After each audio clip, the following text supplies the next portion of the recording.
اللہ ہمیں ہدایت دے دے اور ہمارا قبلہ درست ہو جائے، ہم وہ کام کریں جو اللہ اور اس کے رسول نے ہمیں بتایا ہے۔ ہمارا مرکز جو ہے وہ حضور ہے، ہم نے اپنے مالک کو پہچانا ہی نہیں ہے۔ اگر مالک کو پہچان لیں اور پٹا گلے میں ہو، دیکھو جس کتے کے گلے میں پٹا ہوتا ہے اس کو KMC والے نہیں مارتے، کیونکہ وہ سمجھ لیتے ہیں اس کا مالک ہے، یہ پالتو کتا ہے، یہ کسی کا ہے۔ اور جس کے گلے میں پٹا نہ ہو، اگر سمجھنے والے ہوں، دیکھنے والے ہوں، تو اللہ کے فضل و کرم سے آپ کو بھی دیکھنا چاہیے، سوچنا چاہیے کہ الحمدللہ یہ سب مالک والے بیٹھے ہیں۔ سبحان اللہ، نعرہ تکبیر، نعرہ رسالت، نعرہ حیدری، نعرہ سائنس، نعرہ سائنس۔ آپ لوگ سوچتے نہیں ہیں، آپ لوگ تھوڑا دیکھتے نہیں ہیں، خیال نہیں کرتے ہیں۔ آپ مجھے بتائیں کہ اتنے زلزلے آئے نا، کتنے زلزلے آئے اسلام آباد میں، پنجاب میں، کشمیر میں، اور وہ کیا نام ہے اس کا، ایبٹ آباد میں، اور فلاں فلاں جگہ پر۔ کبھی آپ نے سنا ہے کہ آپ کی جماعت کا کوئی ایک شخص ایسا آپ کو ملا کہ جس نے کہا ہو کہ میرا کمرہ گر گیا یا میری چھت گر گئی ہے؟ بولا کسی نے آج تک؟ کیوں؟ اس لیے کہ مالک ہے، پٹا ہے ہمارے گلوں میں۔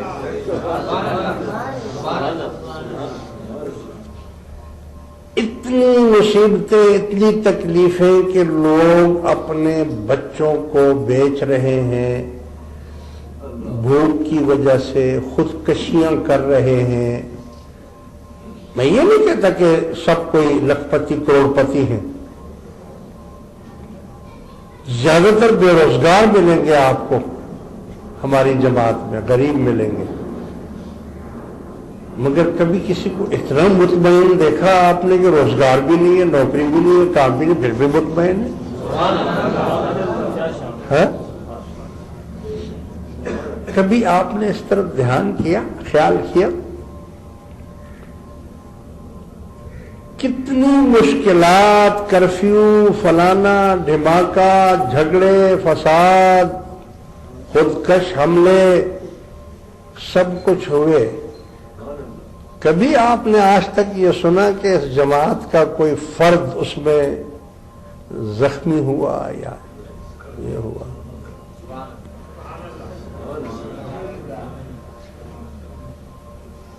آپ کو باقاعدہ گواہ اور ثبوت کے ساتھ بتاتا ہوں۔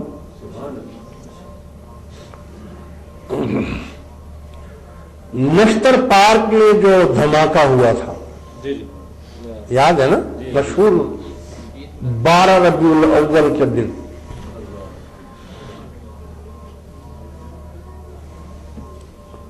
گورمانی، اشرف گورمانی ہمارے جو قاری صاحب ہیں گلستان جوہر میں، بہت معتقد، بہت شریف انسان اور بہت اچھے انسان، یہ تاج پہنی ہوئی تھی اس نے اور اسٹیج پر بیٹھا ہوا تھا، اسٹیج پر بیٹھا ہوا تھا۔ دھماکہ بھی وہاں ہوا، کتنے لوگ شہید ہو گئے، اور اللہ تبارک و تعالیٰ نے اس کو صحیح سلامت وہ آیا ہے، اپنے منہ سے بتا رہا تھا، سائڈ والا شہید ہو گیا، یعنی ادھر والا بھی شہید، ادھر والا بھی شہید، اور اس کو خراش بھی نہیں آئی، یہ تاج مبارک پہن کے بیٹھا ہوا تھا، سرکار کا گنبد لے کر بیٹھا ہوا تھا.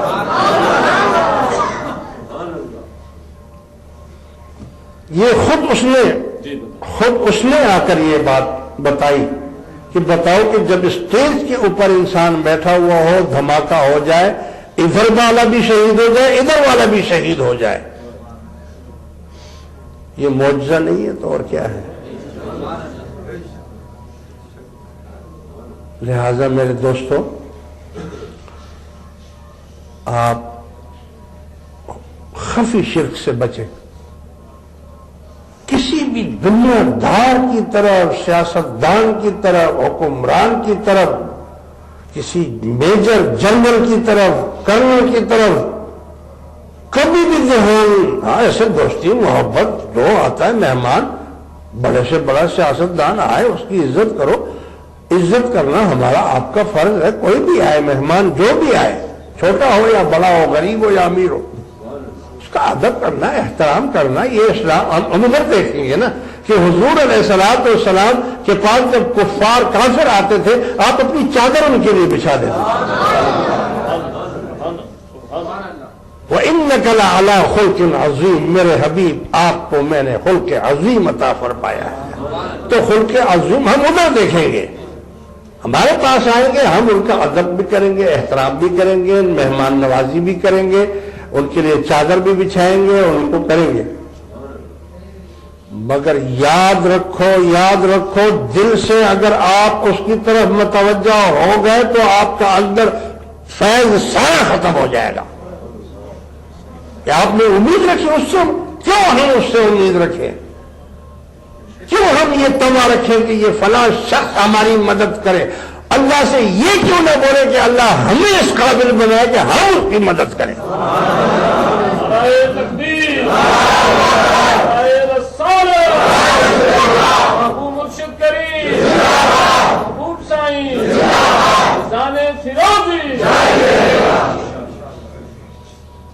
ہمیں بھی اللہ نے پیدا کیا، اس کو بھی اللہ نے پیدا کیا ہے.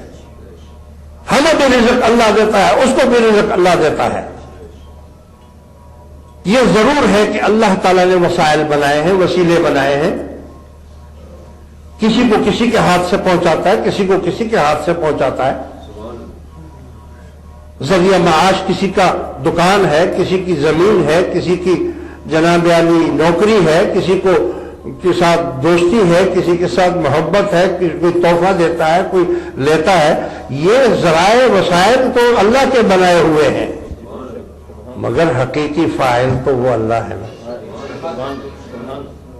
اللہ اور اس کے رسول کی طرف اپنا دھیان رکھیں گے، خدا کی قسم آپ کے گمان میں بھی نہیں ہوگا، روزی ملتی رہے گی. ہم کیوں کسی سے یہ امید رکھیں کہ فلاں شخص میری مدد کر دے گا؟ جب اللہ کی مدد آتی ہے تو پھر وسیلے خود بخود بن جاتے ہیں. جب اللہ مہربان ہو جاتا ہے، آپ اپنی توجہ اپنے رب کی طرف رکھیں، اپنے آقا کی طرف رکھیں، اپنے سرکار کی طرف رکھیں. جو حضور ہمیں دے وہ ہم لے لیں، جس سے ہمیں منع کرے ہم منع ہو جائیں. لہذا میں اپنے تمام بھائیوں سے یہ درخواست کروں گا کہ آپ خفی شرک بھی چھوڑ دیں. مجھے بھی اللہ چھڑائے، آپ کو بھی اللہ چھڑا دے. اس کے دینے کی کوئی اس کے پاس کوئی کمی نہیں ہے. بس ایک عادت کو بدل دیں، تھوڑا سا فرق ہے. ایک یہ ارادہ رکھنا کہ فلاں مجھے کچھ دے دے، بس اس نیت میں تھوڑی سی تبدیلی کی ضرورت ہے کہ میں فلاں کو کچھ دے دوں. تھوڑا سا فرق ہے، بس اس کو اب نیگیٹو پازیٹو کرنا ہے. اگر ایسا ہو جائے گا تو اللہ تعالیٰ آپ کو دینے کے قابل بنا دے گا.